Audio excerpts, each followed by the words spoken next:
Good morning, and thanks for tuning in this morning. So, as we begin, I want to share with you a story, more so a fear that I had as a child. I was always afraid of being called upon by surprise. I feared someone spontaneously calling me out of a crowd and me not being prepared. Whether it was a school assembly, church, a musical performance at the local arts center, I was terrified, and it didn't even make sense for me to feel this way at these events, but my mind always went to the what if. It was to the point where if I was at an event and there was a prize draw given, I would be anxious that my name would be called for the prize because I wouldn't be mentally prepared to go get it. Being unprepared is a very difficult mindset to find ourselves in. Things become frantic, our minds race, and we have absolutely no idea what to do. Our minds feel loud, and no matter how hard we try focusing on that one little detail we need, it becomes impossible. No one desires this feeling. Personally, I know that even if I have the slightest of plans going into a situation, I feel so much better. Our faith is no different. In our relationship with Jesus, we need to learn to prepare our faith. What this means is when things are fine and we feel strong in Jesus, we still need to be building our faith in Him. We do this because we still need to place our faith in Him when things are uncertain or things become difficult. I believe that we need to first set our feet up on the firm foundation and take that a step further and truly believe that God has complete control over every situation. This morning, I want to talk us through a very encouraging passage of Scripture. It's one of the greatest miracles. But today, I want to change our focal point. I want to look at the two sisters in the story of Lazarus, Mary and Martha. These sisters are no strangers to placing their faith in Jesus. Though the situation they're facing looks difficult, Jesus still wants to teach them what it means to give their whole faith or the whole situation to Him. And this is going to prepare them for what lies ahead. We're going to turn today to John chapter 11. This is an account that takes place in the midst of some of the craziest parts of Jesus' ministry. Before we do, let's take a look at John himself. In the New Testament, we see 4 different accounts of Jesus, His ministry, and what He came to earth to do. These are what we call the Gospels. John's the last account recording this in the New Testament. John is also the last remaining apostle. And his goal is to, in writing the 4th account of Jesus, was to provide a supplement for what had already been written. John had presented the most powerful presentation and direct case for both the deity or the divine nature and the humanity of Jesus. John organized this gospel around 8 miracles or signs that would prove just who Jesus was. Through his text, he shows that in Jesus' ministry, tensions are beginning to rise. Jesus is teaching these radical beliefs that were really troubling to the religious leaders of the day. The law, as we've seen in the Old Testament, needed some realignment. Jesus came sent from God to show us just how to live, so we are not bound by the old law. Seems like a good plan, right? Well, it wasn't that easy. The leaders of the day did not believe Jesus said who He was. Though His miraculous signs and wonders, they often felt threatened by what He came to do and what He came to teach. And some of the Jewish people even wanted to kill Him. One of the things we can gain from these narratives are that Jesus teaches us to prepare for hardships. He Himself is preparing for hardships because unfortunately, they're going to come. So our story this morning begins as Jesus is notified that his dear friend Lazarus is sick and dying. After a couple days, Jesus told His disciples that it was time to go back to Judea again. Jesus shares with these disciples, or His followers, that Lazarus has fallen asleep and it was time to wake him up. They didn't quite understand what this meant. They said, "What's the big deal if he's only sleeping?" And then Jesus plainly says without hesitation, He's passed away, knowing that the belief of the disciples was going to be strengthened along with Mary and Martha's faith through what was about to happen. So this picks up at verse 21 is where we're going to read this morning. Martha said to Jesus, "Lord, if you would have been here, my brother would not have died. But even now, I know that whatever you ask from God, God will give you."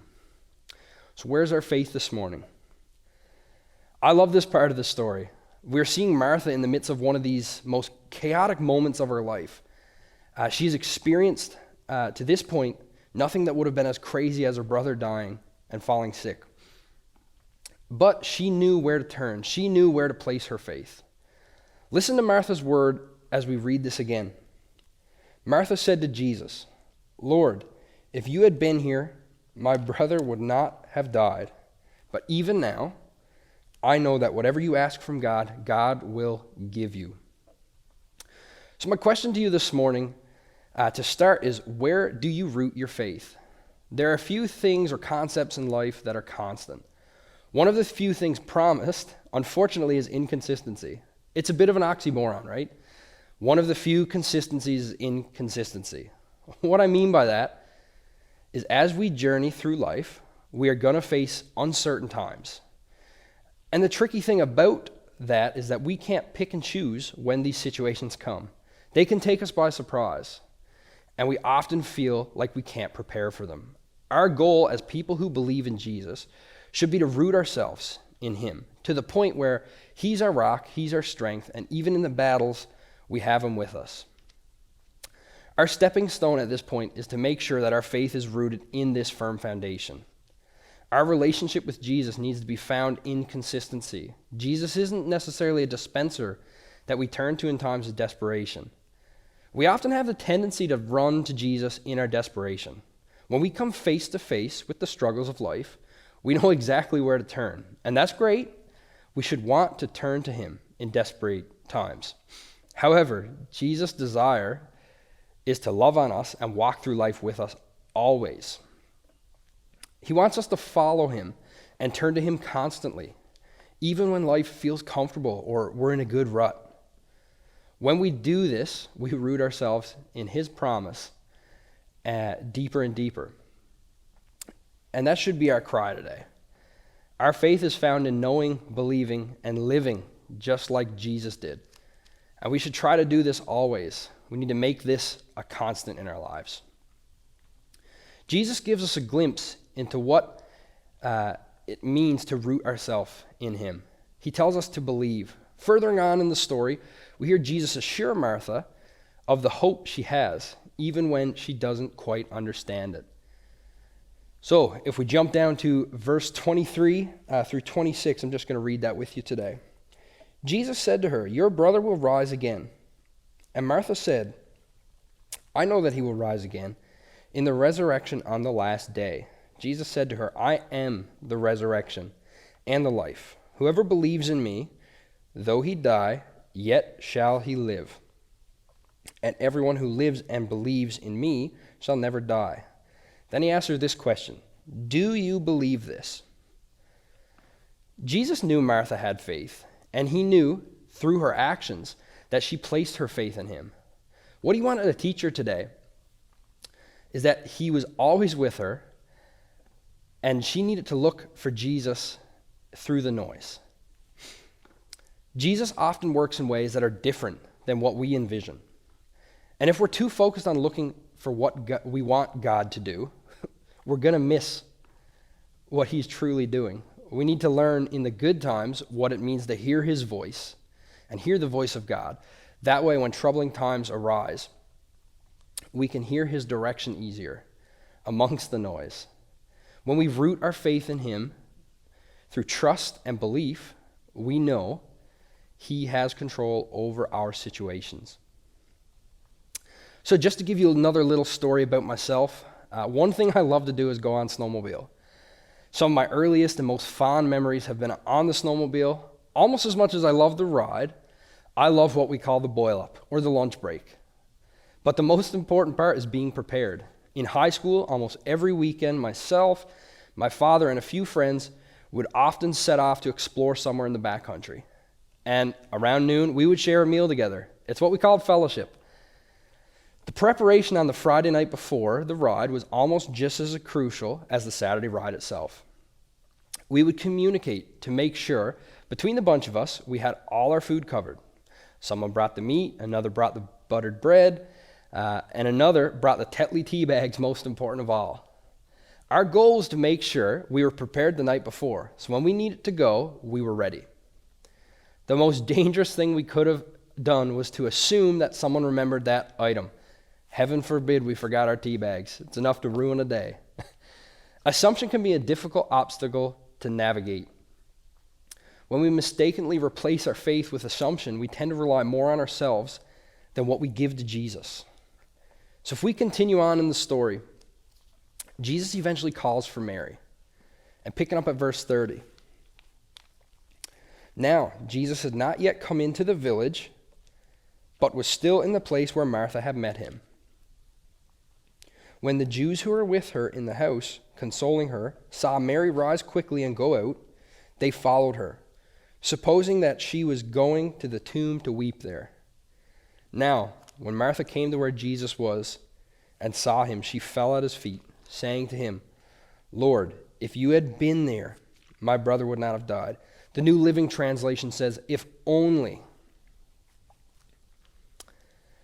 The thing about Mary that we regularly see is that she tends to go to the feet of Jesus.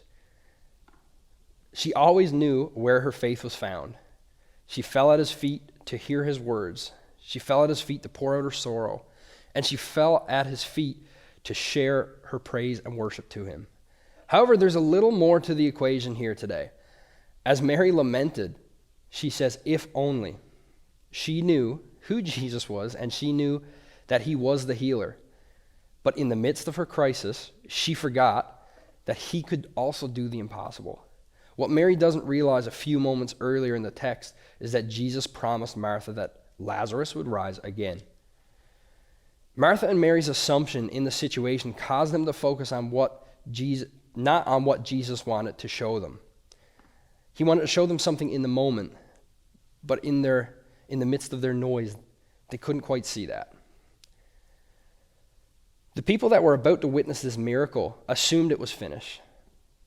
We need to learn today that we need to give our whole trust to Jesus. Don't wait. Don't wait for your storm to take you by surprise. Don't assume that just because you're in a good place in life that your faith in Jesus can waver. Or forget that you still need Jesus just as much today as you did yesterday and as you will tomorrow. Don't forget just how much you need Jesus in the midst of chaos as you do when life feels fine. Turn to Jesus. Rely on him. In those moments, pray, Lord, take my situation. Prepare my heart for what you want to show me. When we get comfortable or we begin to forget just how urgently we need Jesus, we frantically misplace our faith when we need it the most. We need to prepare our faith for the uncertainty of life, when Jesus is trying to show us our next steps, but we can't hear him. And unless we're prepared, it's going to be really easy to miss what Jesus is trying to show us. As we further our story this morning, we see the shortest verse in the Bible. Jesus wept, verse 35. His weeping isn't of lamentation. It is a groan of indignation, or a silent weeping. In the Greek, this term is only used in this one instance. Nowhere else is it found in the New Testament. It's just towards Jesus when he is groaning for Lazarus. This term means anger or annoyance provoked by what is perceived as unfair treatment. So what does this mean? Why did Jesus show this? Truly he knew that he would raise Lazarus just a few moments later. Jesus weeping here reveals his humanity. During his time on earth, he entered into all of our experiences, letting him know just how we feel. His perfection actually made it possible for him to experience these things on a much deeper level. Jesus understood the questions they had. He understood the fear they faced. Jesus knew that Mary and Martha truly placed their faith in him. He knew that because of the noise in their life, their vision has become a little clouded. He was teaching and preparing their faith for what's yet to come. We see people around Jesus at this time, the followers of him, other Jewish people that were there with Mary and Martha. And a lot of them are focused on the if only. Jesus, if only you were here to raise him up. If only you showed up in our situation sooner. We can apply this to ourselves today. Jesus, if only you came before I lost my job. If only you came before my family member became sick. If only, and you can fill in the blank this morning. This whole idea of preparing our faith is for the if only moments. Jesus is calling us to a deeper relationship with him, strengthening our faith, comforting us in need, and guiding us through our uncertainty. Even though we don't know what Jesus is leading us towards, or we don't know what the struggle in life could hit next, we need to root ourselves. We need to root our faith and trust in him. We have to believe that he has a plan, that he knows the bigger picture. And when we prepare our faith so we can trust in him, these uncertain times don't feel like a battle we're fighting alone. What is Jesus preparing you for today? In our passage of scripture this morning, Jesus is teaching and preparing his followers for an uncertain time that they don't even truly understand yet. As we covered earlier, Jesus' teachings has been becoming more popular, and people are beginning to follow him. Compared to the law that was previously established, Jesus was crossing many lines.